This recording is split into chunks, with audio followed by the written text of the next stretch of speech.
شاعر اسلام جناب شہیم اختر رامپوری صاحب، شاعر دربار رسالت اعظم نواز رامپوری صاحب کو آپ نے جامع اور معنی انداز میں سنا۔ آج کے پروگرام کی سرپرستی فرما رہے ہیں پیر طریقت، رہبر شریعت، خلیفہ حضور قبلہ عالم حضرت صوفی معین میاں صاحب قدیری، سجادہ نشین آستانہ قدیر اجازیہ نانکا رامپور۔ آپ ہرگز یہ نہ سمجھیں کہ بہت لمبے چوڑے وقت کے لیے حاضر ہوں، مختصر آپ کے سامنے بات کروں گا، کوشش کروں گا کہ میری بات آپ کے دل کے پار تک چلی جائے۔ بھائی صاحب اس چائے کو رہنے دیں، بھائی صاحب چائے بالکل نہیں، 10 منٹ بعد تقریر کے دوران نہ پانی نہ چائے، بس تھوڑی ساری میری بات سن لو اگر سننے کے موڈ میں ہو تو، ہے نا؟ یہ آپ کو بعد میں گرم کریں گے، پہلے اللہ و رسول کی باتوں سے میں آپ کو گرم کر دوں۔ ان کی گرمی کچھ دیر بعد میں ختم ہو جائے گی، لیکن رسول اللہ کی بات اگر دل کو چپ گئی تو دنیا بھی تمہاری آباد ہو جائے گی، قبر بھی آباد ہو جائے گی، ہے نا؟ تو بات یہاں سے شروع کرتا ہوں کہ اقبال کہتے ہیں کہ محمد سے وفا تو نے تو ہم تیرے ہیں، بات سمجھ میں آئے سبحان اللہ کہتے رہیں کہ محمد سے وفا تو نے تو ہم تیرے ہیں، یہ جہاں چیز ہے کیا لوح و قلم تیرے ہیں، اور بریلی کی چٹائی پہ بیٹھ کر کیا ہی خوب کہا تھا کہ چمک تجھ سے پاتے ہیں سب پانے والے، چمک تجھ سے پاتے ہیں سب پانے والے، میرا دل بھی چمکا دے چمکانے والے، برستا نہیں دیکھ کر ابر رحمت بھوتوں پر بھی برسا دے برسانے والے۔ تو زندہ ہے واللہ، تو زندہ ہے واللہ، تو زندہ ہے واللہ، تو زندہ ہے واللہ، میرے چشم عالم سے چھپ جانے والے۔ ارے یہ تو باپ کا عالم تھا، جب بیٹے کے حضور پہنچو گے اس ذات کو مفتی اعظم کہا جاتا ہے۔ کیا ہی خوب بات کہی ہے کہ تو شمع رسالت ہے عالم تیرا پروانہ، تو شمع رسالت ہے عالم تیرا پروانہ، تو ماہ نبوت ہے اے جلوہ جانانا۔ اور جب حضور کی رزق دینے کی بات کہی تو کیا ہی خوب کہا ہے، کھاتے ہیں تیرے در کا پیتے ہیں تیرے در کا، اسٹیج سے داد چاہوں گا، کھاتے ہیں تیرے در کا پیتے ہیں تیرے در کا، دانا ہے تیرے دانا پانی ہے تیرا پانی۔ اور میرے استاد محترم مناظر اعظم فرماتے ہیں، بات سمجھ میں آئے تو سبحان اللہ ضرور کہیں، لیا گردنوں پر تمام اولیاء نے، لیا گردنوں پر تمام اولیاء نے، خوشی سے تمہارا قدم غوث اعظم۔ اب چاہے وہ کسی سلسلے کے پیر ہو، کسی سلسلے کا ولی ہو، کتنے بڑے قطب ہو، کتنے بڑے ابدال ہو، کتنے بڑے غوث ہو، لیکن لیا گردنوں پر تمام اولیاء نے، خوشی سے تمہارا قدم غوث اعظم۔ اور ہے نور نبی تیری رگ رگ میں آقا، ہے نور نبی تیری رگ رگ میں آقا، ہے نس نس میں خون علی غوث اعظم۔ اور بیک وقت پرواز روحانیت سے، بیک وقت پرواز روحانیت سے، ہے 70 مریدوں کے گھر غوث اعظم۔ بڑی باوقار محفل ہے، سننے والے بھی باوقار ہیں، اور اسٹیج پر رونق افروز بھی باوقار ہیں۔ ہم ان کا ذکر کر رہے ہیں جن کا صدقہ اللہ ہمیں کھلاتا ہے، ہم ان کی محفل میں موجود ہیں جن کی محفل ہم اور آپ ہی نہیں،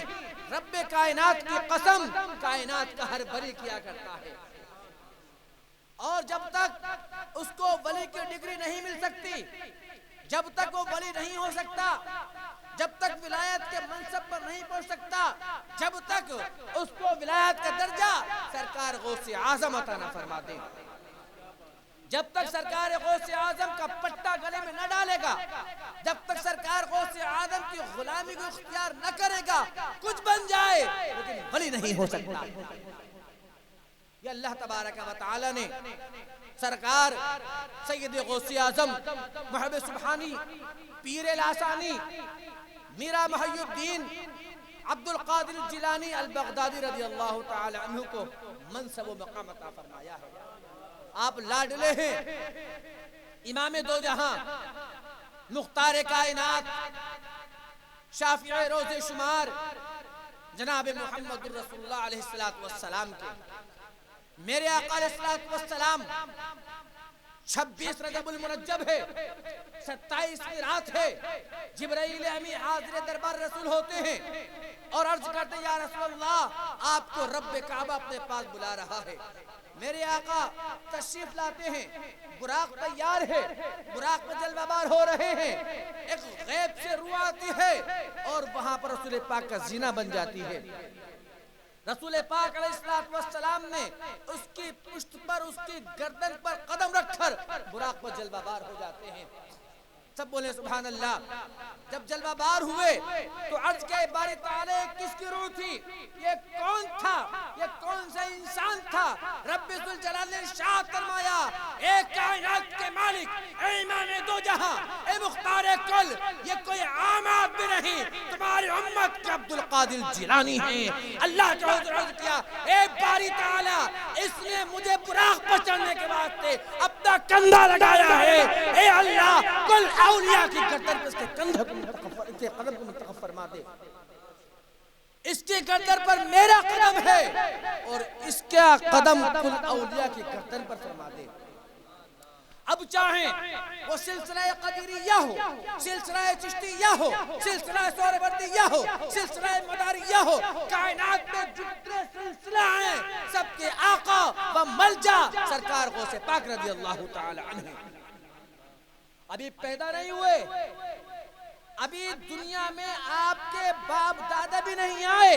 ولایت کا چرچا میرے آقا علیہ السلام فرما رہے ہیں۔ یہ مقام، یہ منصب رب کائنات نے سید سرکار غوث اعظم کو عطا فرمایا۔ عزیزان ملت اسلامیہ، یہی وجہ ہے کہ ہر ولی اپنے علاقے کے واسطے ہوتا ہے، ہر ولی اپنے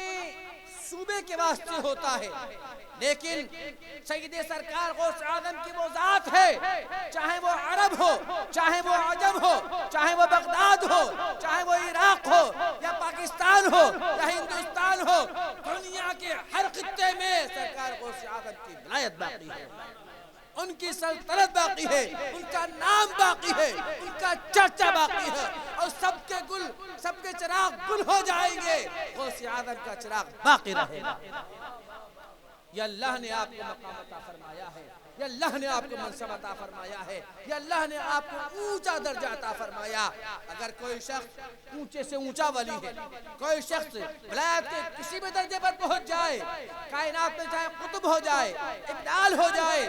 قلندر ہو جائے، غوث ہو جائے، لیکن غوث اعظم صرف عبد القادر جیلانی کا لقب ہے۔ اور کیوں نہ ہو، آپ کو مولا کائنات مولا علی رضی اللہ تعالی عنہ نے اپنا لعاب چڑھایا ہے۔ آپ وہ ہیں، بچہ دنیا میں آنے کے بعد نہیں بنتا، کامل ہونے کے واسطے اس کے ماں باپ کو کامل ہونا پڑتا ہے۔ اگر آپ چاہتے ہیں آپ کی اولاد بہتر ہو، آپ چاہتے ہیں آپ کی اولاد افضل ہو،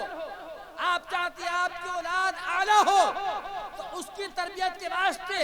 اس کو تعدیب کی ضرورت نہیں، اس کو مارنے کی ضرورت نہیں، آپ عمل بہتر شروع کر دو، وہ خود بخود بہتر ہو جائے۔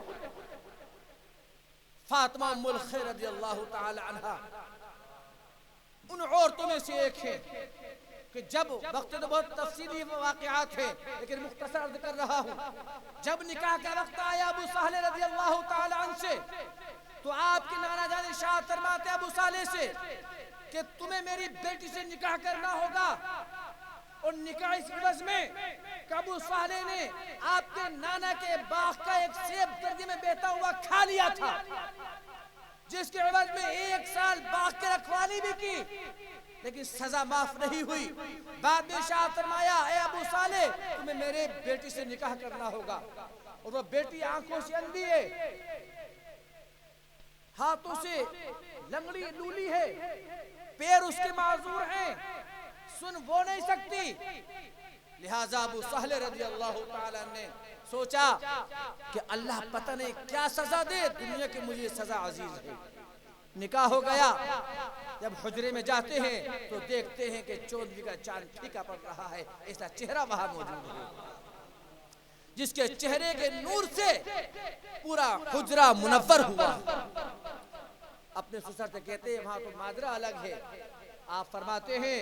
بیٹا ابو صالح میں نے دیکھ لیا تو کہ عام آدمی نہیں ہے، خاص آنے حق ہے۔ میری بیٹی اندھی یوں ہے کہ کبھی اس نے اپنی آنکھوں سے کسی غیر محرم کی طرف نہیں دیکھا،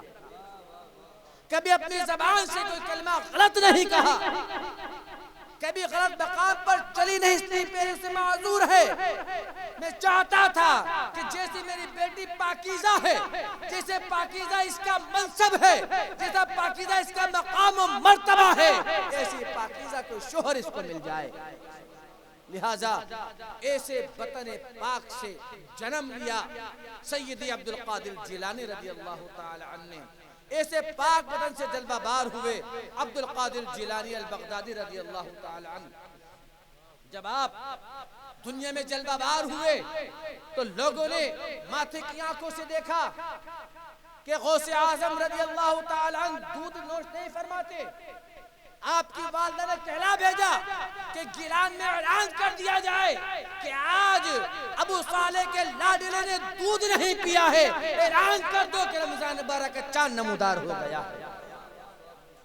آپ کے دودھ نہ پینے سے آسمان کے چاند کا اعلان ہوا کرتا تھا۔ آپ جو فرما دیں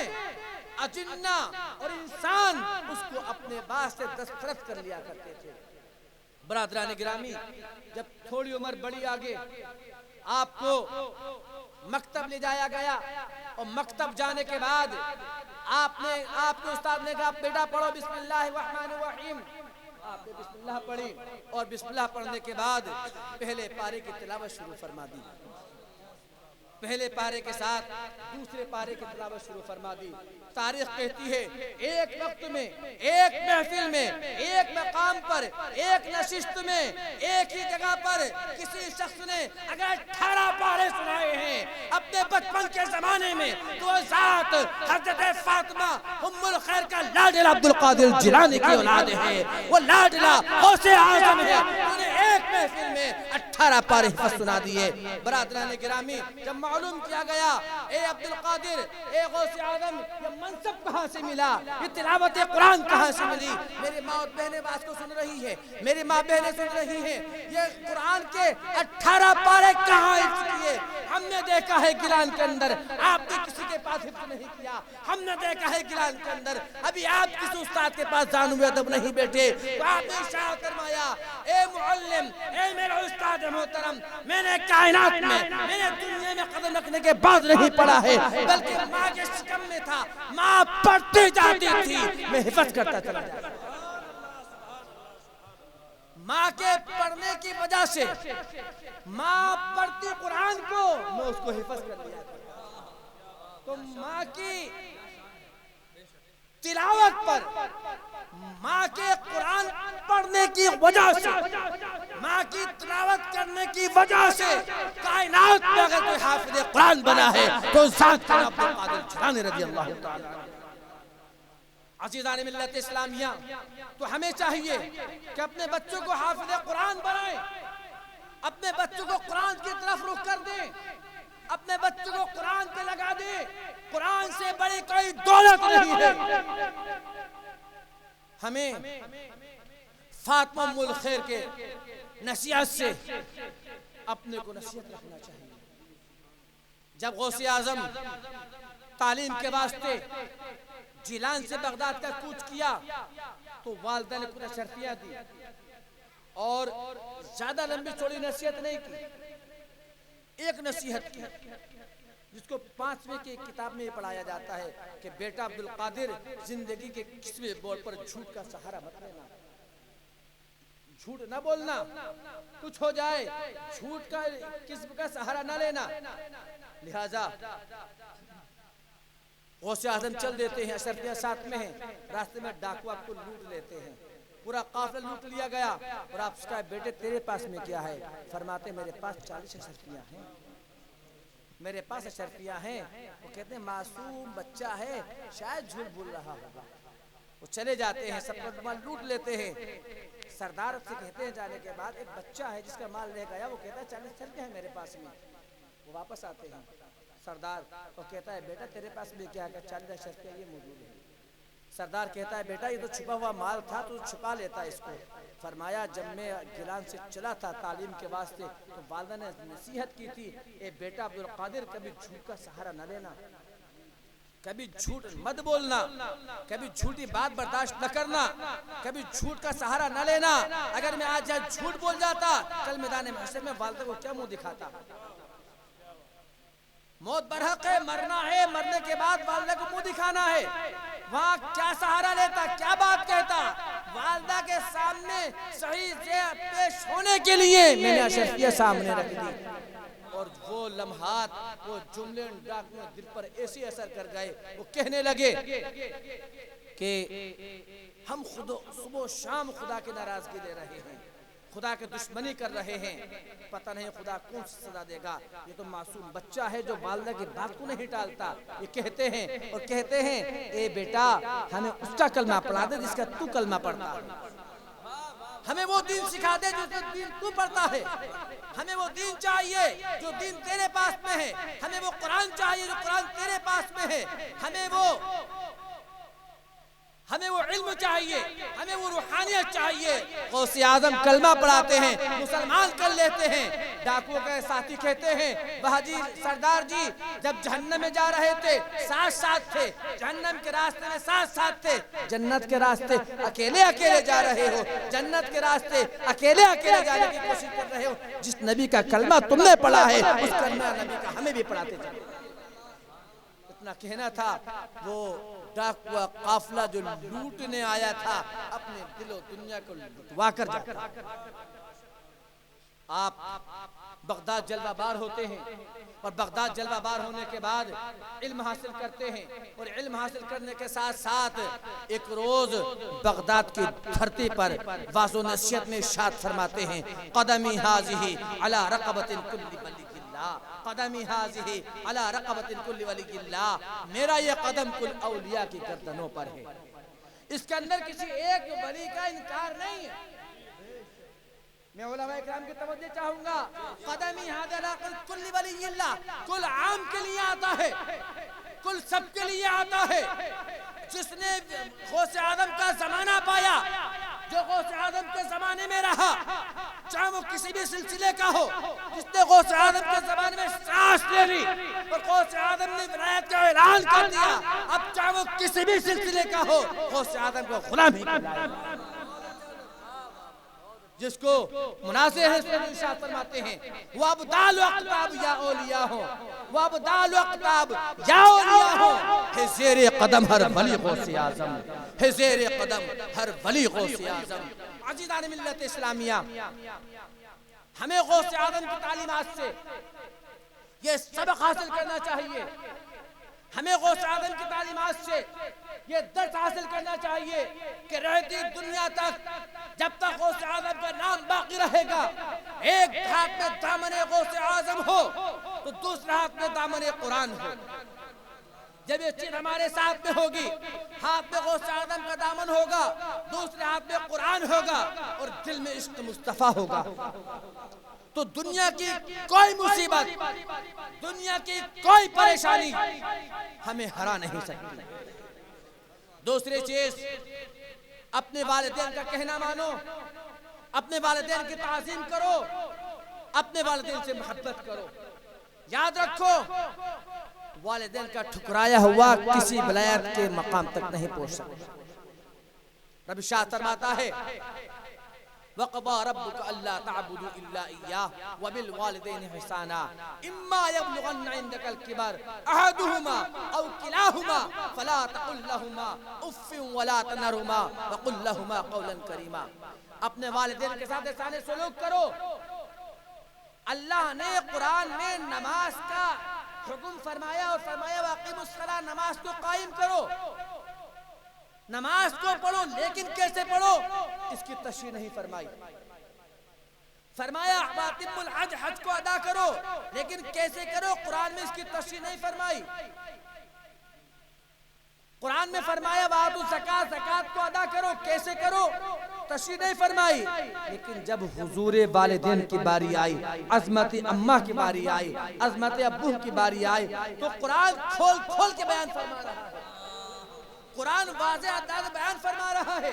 قرآن ایک ایک حرف کو بیان فرما رہا ہے، الگ الگ بیان فرمایا اِمَّا يَبْلُغَنَّ عِنْدَكَ الْكِبَرَ، جب تیرے ماں باپ بوڑھے ہو جائیں، جب وہ اپنی بڑھاپے کی عمر کو پہنچ جائیں، یعنی ان کی عمر 60 سال سے اوپر کو چل دے، احدہما، ان میں سے کسی ایک کی چلی جائے، او کلاہما، یا دونوں کے دونوں بوڑھے ہو جائیں، آگے خود شاہ فرماتا ہے اف، لفظ کے آپ نے توجہ چاہوں گا، اف، کوئی حرف اتنا شائبہ بھی اختیار نہ کرو، اپنے ماتھے پہ شکن اتنی بھی نہ لاؤ، اپنی زبان سے، اپنے کردار سے، اپنے قول سے، اپنے عمل سے، اپنے کردگار سے، اپنی بات سے، اپنے فعل سے اف تک نہ کہو، اف تک نہ کہو، اور آگے کیا فرمایا وَلَا تَنْهَرْهُمَا، جھڑکو مت۔ ہم زندگی کہاں گزار رہے ہیں؟ میں اپنے نوجوان نسل سے اور بچوں کی طرف منتخب ہوں، ان کی طرف توجہ کر رہا ہوں، وَلَا تَنْهَرْ، جھڑکو مت، ان کے حضور بد کلامی نہ کرو، تو پھر کیا کرو؟ بات یہ آتی ہے اف بھی نہ کہو، جھڑکو بھی مت، پھر کیا کرو؟ وَقُلْ لَهُمَا قَوْلًا كَرِيمًا، جب اپنی اماں کے حضور پہنچو، یا اپنے والدین کے حضور پہنچو، جب ان کے پاس زانوی ادب طے کرو، تو فرمایا رحم دل اور نرمی کے ساتھ گفتگو کرو،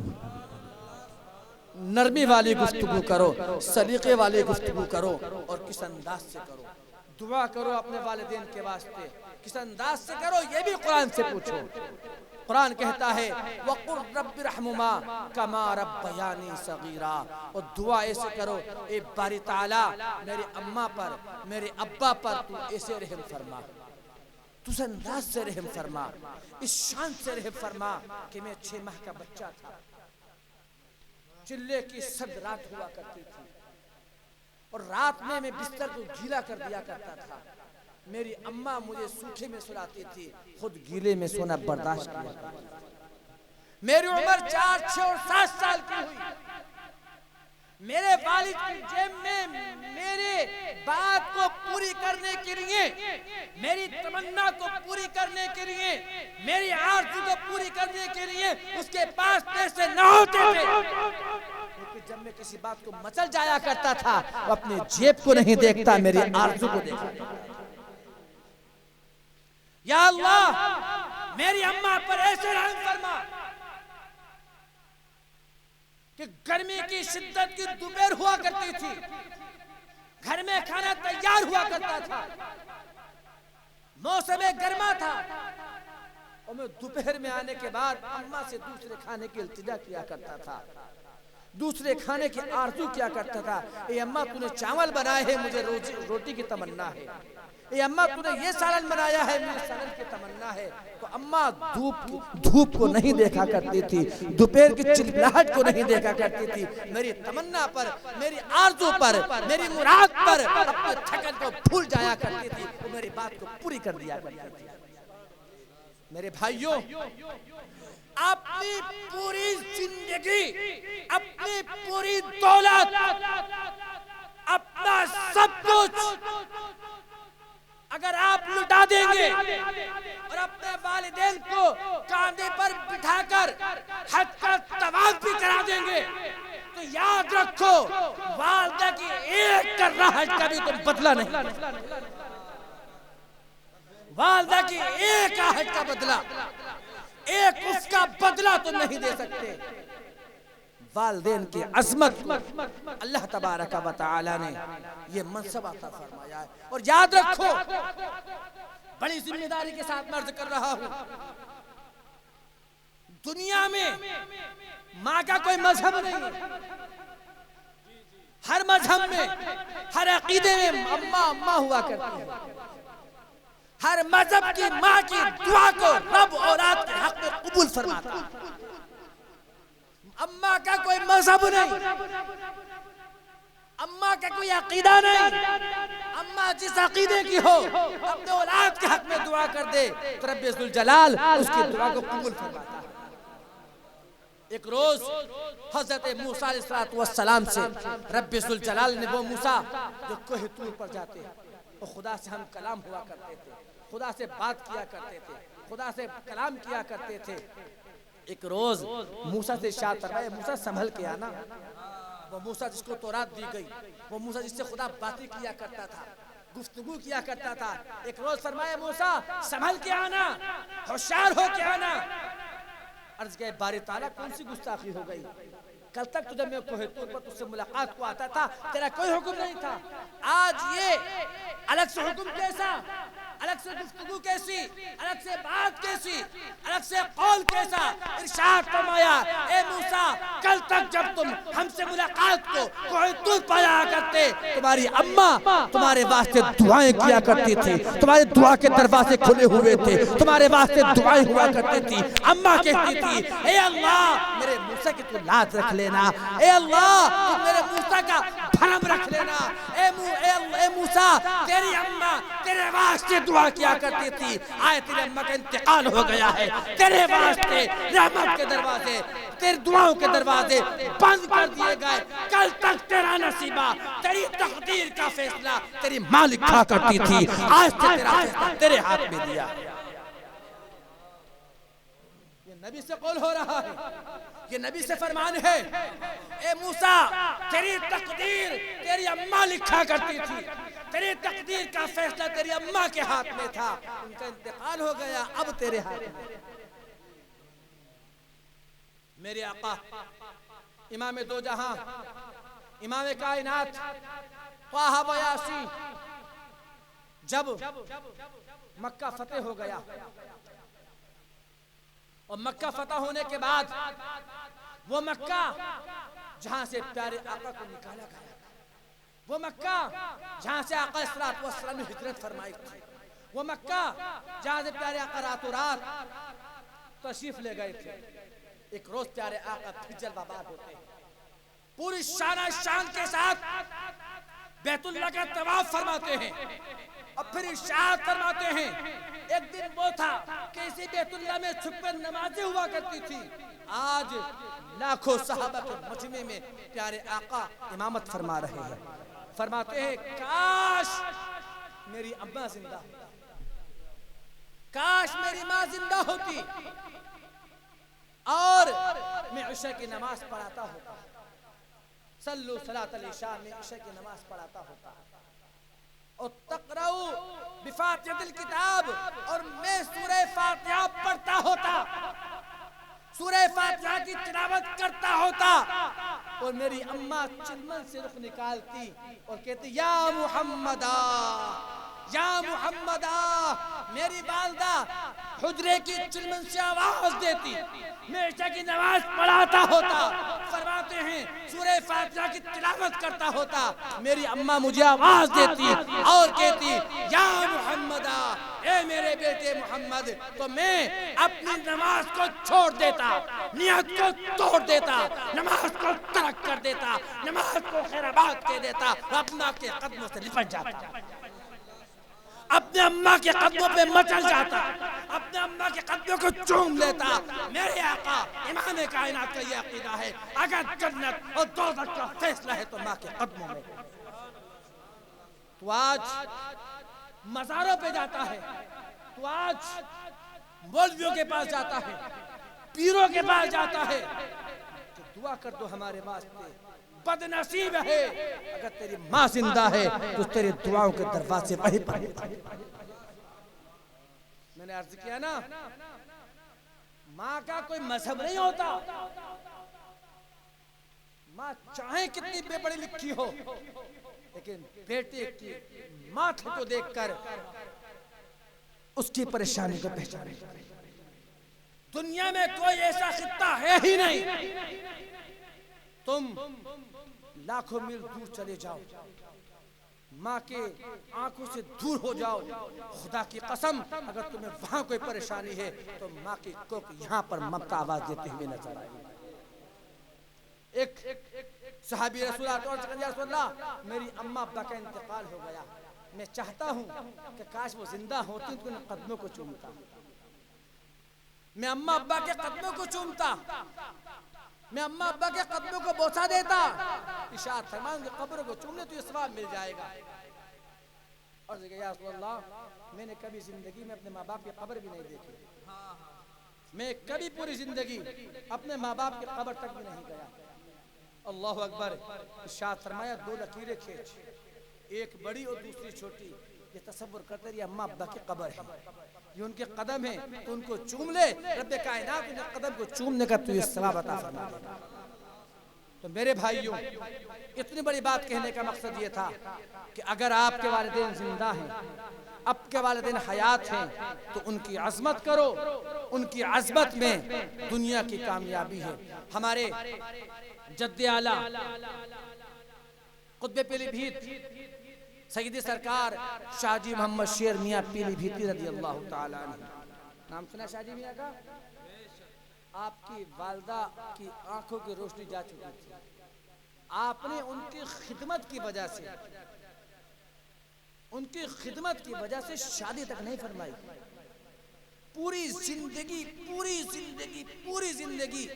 سرکار سیدی شاہ جی محمد شیر میاں پیلی بھیتی رضی اللہ تعالیٰ نے والدہ کی خدمت میں گزار دی. اور جس طریقے سے جب تک وہ دنیا میں رہیں محبت کیا کرتے تھے, اسی طریقے سے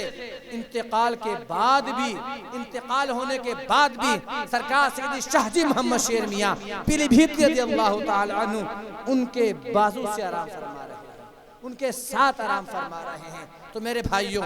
جہاں ہم اولیاء کے دامن سے وابستہ ہوں,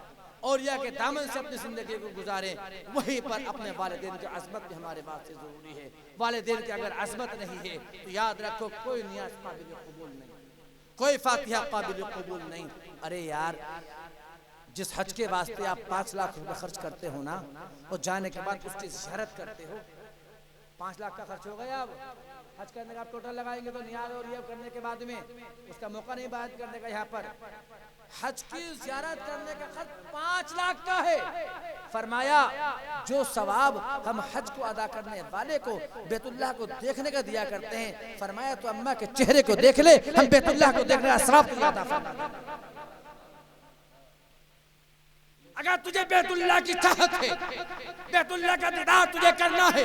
بیت اللہ کے دیدار سے مشرف ہونا ہے, اور تیرے پاس بیت اللہ جانے کی طاقت نہیں, تیرے پاس بیت اللہ کی زیارت کے وسائل نہیں, تیرے پاس بیت اللہ کی دولت کو, بیت اللہ کی زیارت کرنے کی دولت تیرے پاس نہیں, فرمایا پریشان رہو, اپنی والدہ کے چہرے کو دیکھ لے, ہم بیت اللہ کو دیکھنے کا ثواب تجھے عطا فرما دیں. اور جب تم مدینہ پاک پہنچے گا, روضہ رسول کی زیارت کرے گا,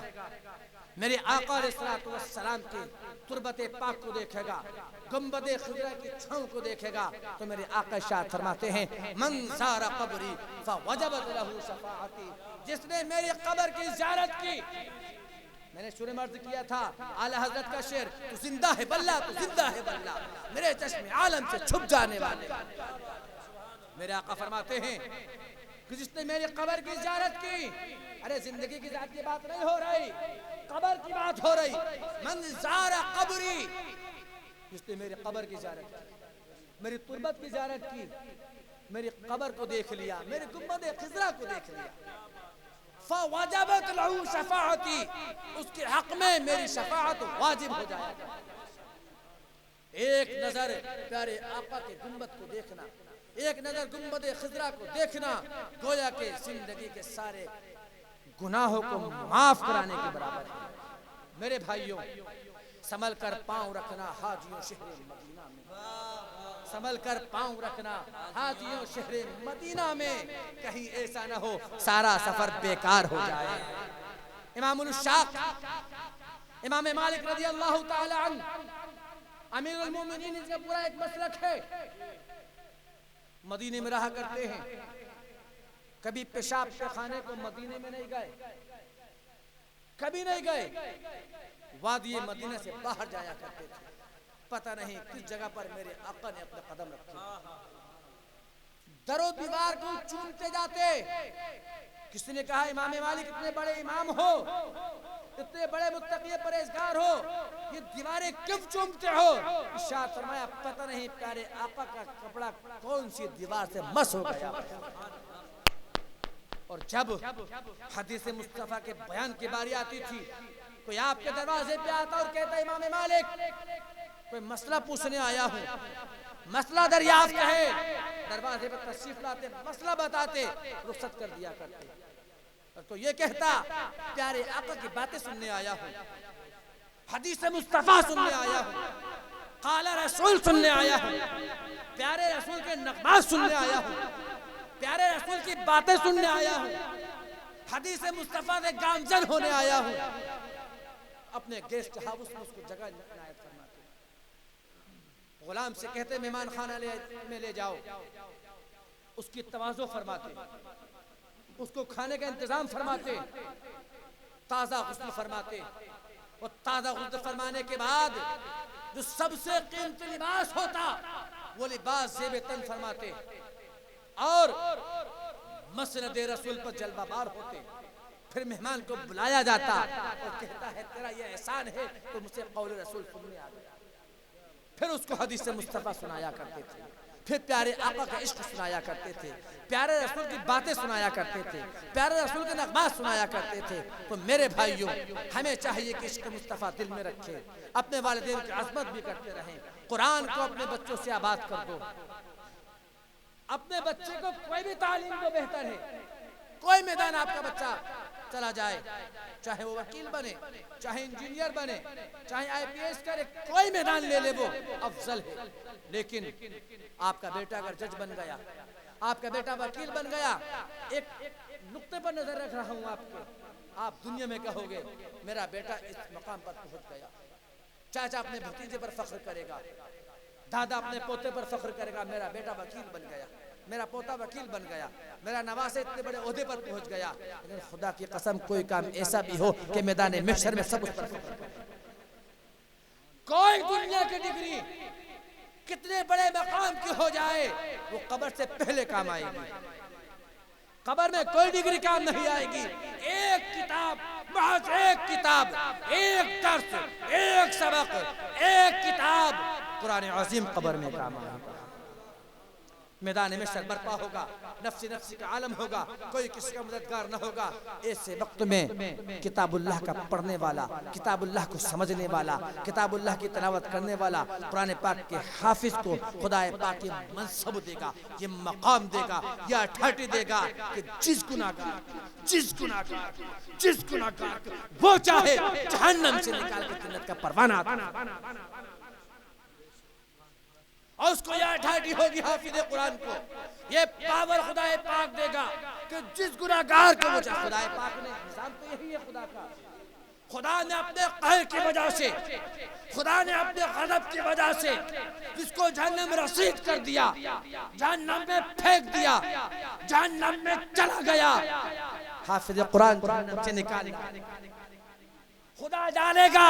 حافظ قرآن نکالے گا، خدا جہنم میں بھیجے گا، حافظ قرآن نکالے گا۔ خدا نے یہی تو فرمایا اے حافظ قرآن، تو نے قرآن میری عظمت کے واسطے پڑھا تھا، قرآن میری عظمت کے واسطے پڑھا کرتا تھا، جس کو تو چاہے 10 ایسے لوگوں کو جو جہنم رسید ہو چکے ہوں گے حافظ قرآن جنت لے کر جائے گا۔ تو اپنے بچوں کو قرآن سے جوڑ دو، اپنے بچوں کو قرآن والا بنا دو، تاکہ دنیا بھی تمہاری کامیاب ہو جائے اور آخرت بھی تمہاری کامیاب ہو جائے۔ رب ذوالجلال کہنے سے زیادہ ہمیں عمل کی توفیق و رفیق عطا فرمائے اور ہمیں اپنے بزرگوں سے سچی محبت و الفت عطا فرمائے۔ اب میں جناب حافظ شہیم اختر صاحب سے عرض کروں گا کہ بارگاہ حضور عارف حق میں منظوم خراج عقیدت پیش فرمائے۔ جناب حافظ شہیم اختر صاحب۔